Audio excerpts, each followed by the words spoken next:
Un plaisir de vous savoir nombreux à suivre l'essentiel de l'actualité des armes, des tirs d'armes lourdes et légères se font entendre depuis la matinée de ce mercredi 10 octobre 2024 sur la colline de Kiouli et sur Plomba, la cité des Sacs dans le groupement Kamoronza. Nous sommes dans la chefferie des Baoundé en territoire de Massissi. Un reportage à suivre dans l'actualité du jour. Au moins 11 civils ont été tués dans l'est de la République démocratique du Congo lors d'une nouvelle attaque des terroristes de forces démocratiques alliées ADF, selon des sources concordantes, lors de cette incursion qui a visé le village du secteur de Bapéré en territoire de Lubero. Plusieurs maisons ont été incendiées. Samuel Kakoulé, président de la société civile du secteur Bapéré, à suivre dans l'actualité du jour. Une jeune fille nommée Rebecca a été tuée par balle alors qu'elle est rentrée chez elle. La victime a été atteinte lors d'une fusillade survenue pendant un braquage dans le quartier Imbi, en commune de Goma. Les proches de la victime s'exprimeront dans l'actualité du jour. Les députés nationaux élus de Goma, Patrick Mouniom, proposent au gouvernement souminois d'organiser une mission similaire à celle menée à Ituri pour sensibiliser les groupes armés rebelles à la paix dans la province du Nord Kivu. Il a dit à un confrère de Top Congo FM, Patrick Mouniom, à suivre dans l'actualité du jour. Le président Félix-Antoine Tshisekedi rejette la nécessité d'un dialogue politique proposé par Martin Fayulu et a déclaré ne pas être à l'origine de cette initiative et a exprimé son désaccord quant à la nécessité d'un tel dialogue, en affirmant que le pays n'est pas en crise politique. Messieurs, dames, aimez, commentez cette actualité du jour et si vous êtes nouveau, n'oubliez pas surtout de vous abonner. D'abord à Massissi, la situation sur les lignes des fronts, des tirs d'armes lourdes et légères se font donc entendre dans la matinée de ce mercredi 10 octobre 2024 sur la colline de Kiouli, surplombant la cité des Sacs et dans le groupement Kamoronza en chefferie des Baoundé en territoire de Massissi. Au reportage. Selon des sources locales de la société civile, il s'agit de nouveaux accrochages opposant les forces armées de la République démocratique du Congo FARDC appuyées par les groupes locaux d'autodéfense Wazalendo aux rebelles du M23 de cette partie des Kamoronza non Louis de Sake. Ces mêmes sources rapportent qu'il est difficile de déterminer qui des belligérants a déclenché ces affrontements qui continuent de se faire attendre aux alentours de cette cité stratégique et fortement militarisée depuis plus d'un an. Des mouvements de renfort du FARDC et des combattants Wazalendo ont été signalés dans le centre de Sake, consolidant les lignes de front à environ 2 à 3 km de la cité. Il est difficile de dresser un bilan précis de ces affrontements car la situation de mer tendue autour de Kiouli rappelle que ce combat survient au lendemain des affrontements survenus à Rutoboko entre ces mêmes belligérants dans cette région de Massissi. Au moins 11 civils ont été tués dans l'est de la République démocratique du Congo lors d'une nouvelle attaque des terroristes des forces démocratiques alliées ADF, selon des sources concordantes, lors de cette incursion qui a visé le village du secteur de Bapéré, un territoire de Lubero. Plusieurs maisons ont été incendiées. Suivez ici Samuel Kakoulé, président de la société civile du secteur de Bapéré. Il y a eu une question à Bapéré, dans le groupement de Bapakombe, dans le village qu'on appelle Biloulou, le 29, parce que c'est depuis le 12 juin que l'ennemi de la paix ADF a signé son incursion dans le secteur de Bapéré. Depuis tout ce temps, il est dans le secteur, il est en train de faire terreur et isolation dans la zone. Bon, jusqu'aujourd'hui, le bilan était lourd. Il y a eu d'abord 11 corps qui ont été signalés. Et ce matin, il y a encore eu les bandits, les ADF qui auraient encore inquiété la paisible population au niveau de Loulou. Jusque là, le bilan n'est pas encore connu. Mais, en tout cas, ce bilan, il y a une grande probabilité que ça soit revu à la hausse compte tenu de la sécurité. Bon, pour les incursions seulement du 29, c'est 11 corps qui sont signalés à côté de Biloulou. Bon, ils ont été tués par d'autres par des machettes. Il y a eu aussi, on a utilisé des armes, comme il y a eu affrontement les 29 là. C'est aujourd'hui où on devrait aller voir comment enterrer les victimes. Malheureusement, encore l'ennemi a surpris tous ceux-là qui étaient en train de vouloir enterrer la paisible population. Rappelons que le secteur de Bapéry est secoué depuis le début de l'année 2024 par les attaques des ADF. Une centaine de civils ont été tués dans la zone, selon le bilan des autorités militaires du territoire des Lubero.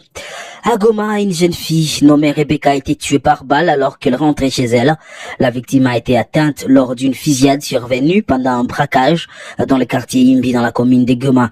Selon des sources concordantes, les bandits venaient de braquer un revendeur d'unités, emportait une somme d'argent importante et des téléphones portables au niveau de la rue Pavé. La jeune fille a été transportée d'urgence à l'hôpital, mais elle a malheureusement succombé de ses blessures. Les proches de la victime s'expriment. Bon, Minjo Amina Balume.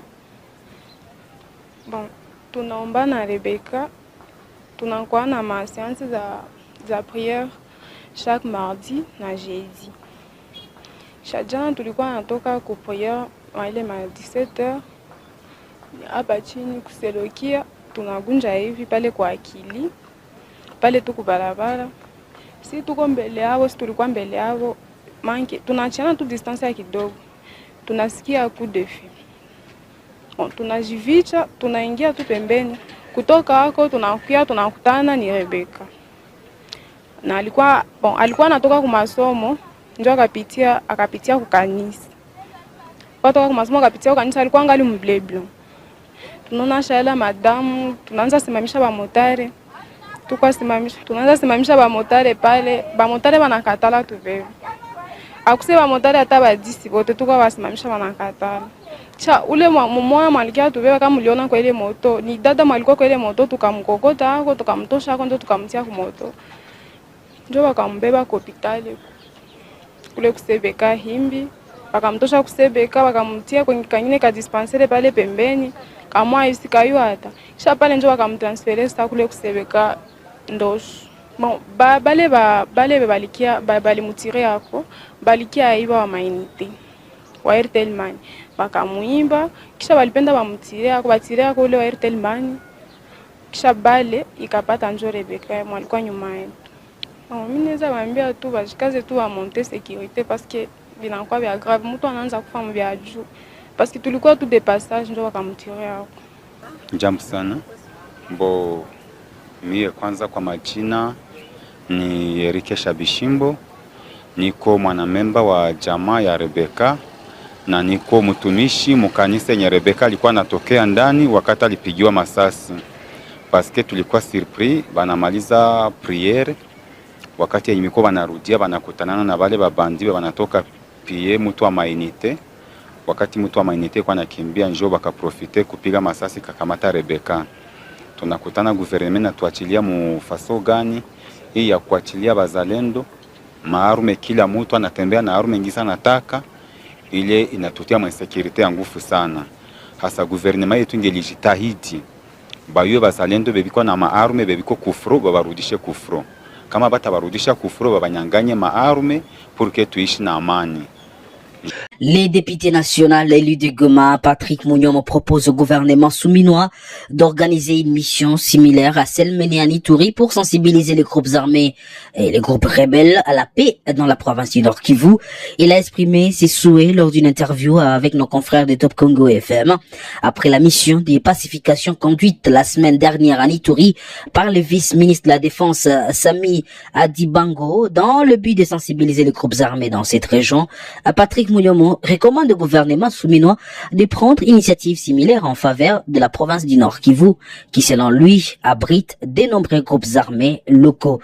Patrick Mouniomo. Pour moi, d'abord, je salue les bravoures du vice-ministre de la Défense nationale, M.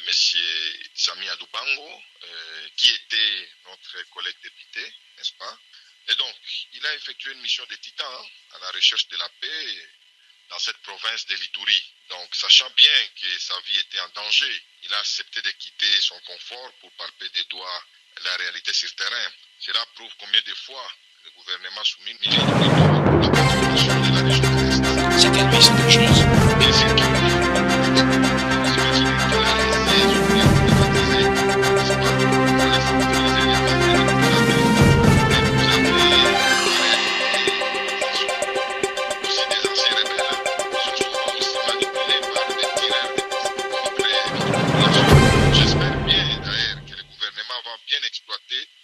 de cette mission qui émane du terrain. Ce n'est pas facile quand vous partez dans une mission où vous devez parler avec les groupes armés. C'est d'ailleurs de cette façon-là que même moi je suis en train de recommander au gouvernement de l'envoyer aussi au Nord Kivu. Il peut aussi, n'est-ce pas, faire cette itinérance chez moi au Nord Kivu, parce que nous avons aussi des groupes armés.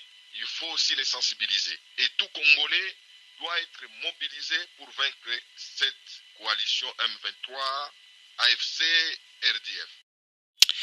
Et pour finir, Félix-Antoine Tshisekedi rejette la nécessité d'un dialogue politique proposé par Martin Fayulu. Le président de la République, Félix, a réagi, c'est mardi 1er octobre 2024 au sujet du dialogue politique proposé par Martin Fayulu, l'un des leaders de l'opposition congolaise. Lors d'une allocution, Tshisekedi a déclaré ne pas être à l'origine de cette initiative et a exprimé son désaccord quant à la nécessité d'un tel dialogue, affirmant que le pays n'est pas en crise politique. Fin de l'actualité du jour. Messieurs, dames, merci à vous de l'avoir suivi.